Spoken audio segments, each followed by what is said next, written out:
Eh bien, bonjour à vous tous. J'aimerais commencer ce communiqué un peu différemment en vous énumérant une liste de grandes enseignes dont vous avez peut-être entendu parler. Twitter, Marriott, Adobe, Facebook, Home Depot, EasyJet, Zoom, Dropbox, eBay et Yahoo. Désormais, toutes ces enseignes ont quelque chose en commun. Et pour vous aider à comprendre ce que cela peut être, je vais vous en ajouter une autre, Colonial Pipeline. C'est en effet l'oléoduc qui a été piraté par des individus russes qui voulaient se faire de l'argent sur son dos. Du moins, c'est l'histoire que l'on raconte, celle d'un rançongiciel. Ils ont désactivé l'un de leurs systèmes en signifiant à cette enseigne que si elle voulait le réactiver, elle devait leur envoyer de l'argent à l'aide des nouvelles crypto-monnaies qui existent. Et elle doit payer cette rançon de cette manière-là. Tout est en ligne et intraçable. Nous en subissons donc les effets et beaucoup d'entre nous, à un moment donné, se sont fait voler leurs données personnelles. Toutes les informations dont les gens ont besoin pour voler notre identité et commettre des méfaits à l'aide de notre identité, nos informations de carte de crédit, tout cela a été piraté à un moment donné. Equifax est une société d'évaluation de la cote de crédit qui n'est pas un partenaire en direct avec le public.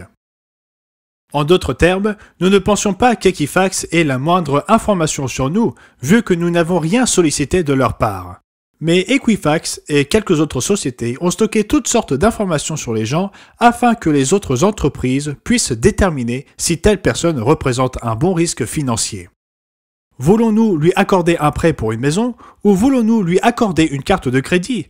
Ces informations sont donc transmises à diverses entreprises et si celles-ci sont piratées, elles disposent de nombreuses informations sur nous, comme Equifax qui a été piraté. Cela devrait donc nous faire prendre conscience que nous sommes très vulnérables en tant que pays ou nation. Et nous sommes également très vulnérables en tant qu'individus et nous devons vraiment, autant que possible, essayer de protéger nos informations avec des mots de passe appropriés en changeant nos mots de passe régulièrement et tout ce que nous détestons faire. Beaucoup d'autres choses se passent dans le monde. En Israël, j'ai vu que 1500 roquettes et mortiers ont été lancés sur Israël depuis la bande de Gaza. Le Hamas est apparemment derrière tout ça, peut-être l'Iran.